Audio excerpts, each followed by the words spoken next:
বর্ণাঢ্য আয়োজনে ব্রিটেনের রাজা তৃতীয় চার্লসের জন্মদিন উদযাপন হয়েছে বাংলাদেশে।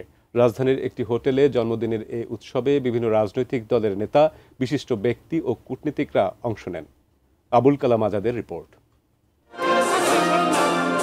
ব্রিটেনের রাজা তৃতীয় চার্লসের জন্মদিন উদযাপন ঘিরে বর্ণিল আয়োজন। প্রধান বিচারপতি সৈয়দ রেফাত আহমেদ, পরিবেশ উপদেষ্টা সৈয়দা রিজওয়ানা হাসানকে লাল গালিচা সংবর্ধনা। রাজধানীর একটি হোটেলে এই উৎসবের আয়োজন করে ব্রিটিশ হাই কমিশন। অনুষ্ঠানে ছিলেন বিএনপি, জামায়াত সহ বিভিন্ন রাজনৈতিক দলের সিনিয়র নেতা, ব্যবসায়ী, বিভিন্ন কূটনৈতিক মিশনের প্রতিনিধি সহ আমন্ত্রিত অতিথিরা। পরিবেশিত হয় বাংলাদেশ ও ব্রিটেনের জাতীয় সঙ্গীত। মঞ্চে অতিথির বক্তব্যে পরিবেশ উপদেষ্টা সৈয়দা রিজওয়ানা হাসান সম্প্রতি লন্ডনে ব্রিটেনের রাজা তৃতীয় চার্লস, প্রধান উপদেষ্টা অধ্যাপক ইউনুসকে কিং হারমোনি অ্যাওয়ার্ড দেয় বাংলাদেশের সরকার ও জনগণের পক্ষ থেকে কৃতজ্ঞতা জানান।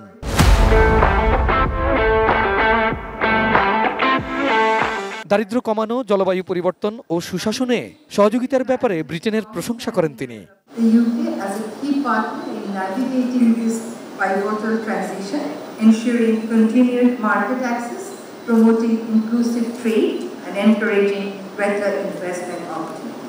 ব্রিটেনের রাজা তৃতীয় চার্লসের জন্মদিনের থিম ছিল জলবায়ু, স্থায়িত্ব।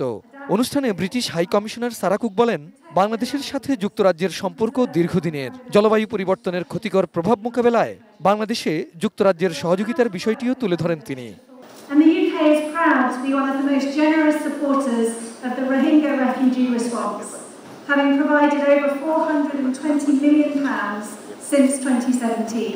ব্রিটেনের রাজা তৃতীয় চার্লসের জন্ম 1948 সালের 14 নভেম্বর। তবে তার জন্মদিন উদযাপন করা হয় জুনের তৃতীয় সপ্তাহে। 2023 সাল থেকে এই প্রথা চালু হয়েছে। Abul Kalam Azad, ATN news, Dhaka.